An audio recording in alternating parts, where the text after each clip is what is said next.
Hi guys, good morning po sa inyong lahat. Ayan, maki-chika muna tayo at ano tayo sa viral na video na ito.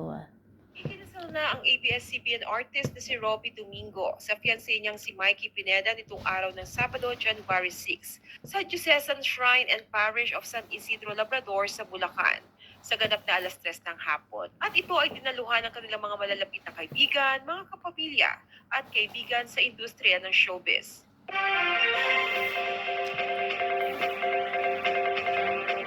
Hindi naman nakaligtas sa matatalas na mata ng netizens ang pagdalo ng dating magkasintahan na sina Catherine Bernardo at Daniel Padilla sa kasal ng close friend nilang si Robbie, at doon nga ay maraming napansin ang netizens.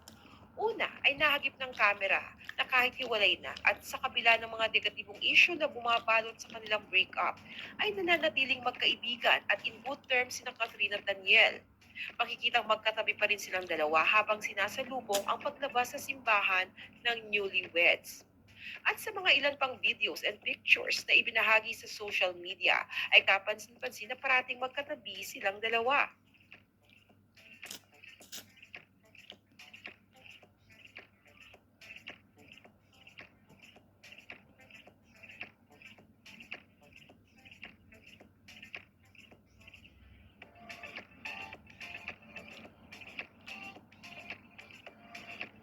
Kapansin-pansin rin ang simple off-shoulder fitted long dress ni Catherine na bagaman simple ang makeup, ay litaw na litaw pa rin ang maaliwalas niyang mukha at blooming niyang aura.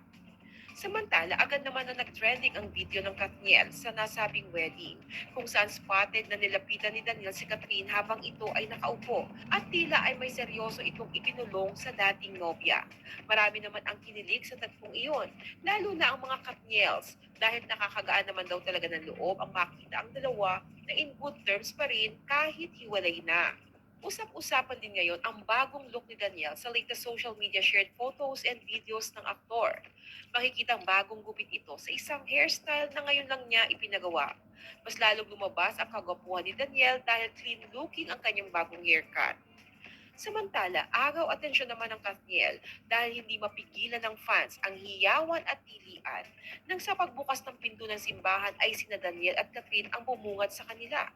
Medyo nahirapan ang mga marshals na pakalmahin ang mga kinikilig na fans sa lugar. Makikitang present din doon sina Ma'am Cory Vidanes ng ABS-CBN, si Sir Carlo Kadigbak at nasa bandang likuran naman ng Katniel si Miss Regine Velasquez. Masaya naman ang fans na muling makitang magkasama ang mga idolo nilang sina Catherine at Daniel. Oh, ayan guys. So ano ba yan, Katniel? Imbis na naka-move on na kami, ano bang nangyari? Ayan. So, ayan, kung ano mang kahinatnan, bilang isang fan, o tayong mga nag-iidolo sa kanila, so, ano na lang tayo, so, maging masaya na lang tayo, diba? So, ako, kasi nanonood ako, mula lang paghiwalay ng mga ito, nakakapanghinayang din naman talaga yung 11 years, diba? So, hindi basta-basta yun isang tabi na lang ng gano'n na lang kadali, 'di ba? So ayan. So good luck na lang sa kanilang dalawa, at kung talagang silang dalawa talaga at tinadhana talaga sila, kahit ano pa mang hadlang 'yan, sa kanila talaga ang mundo.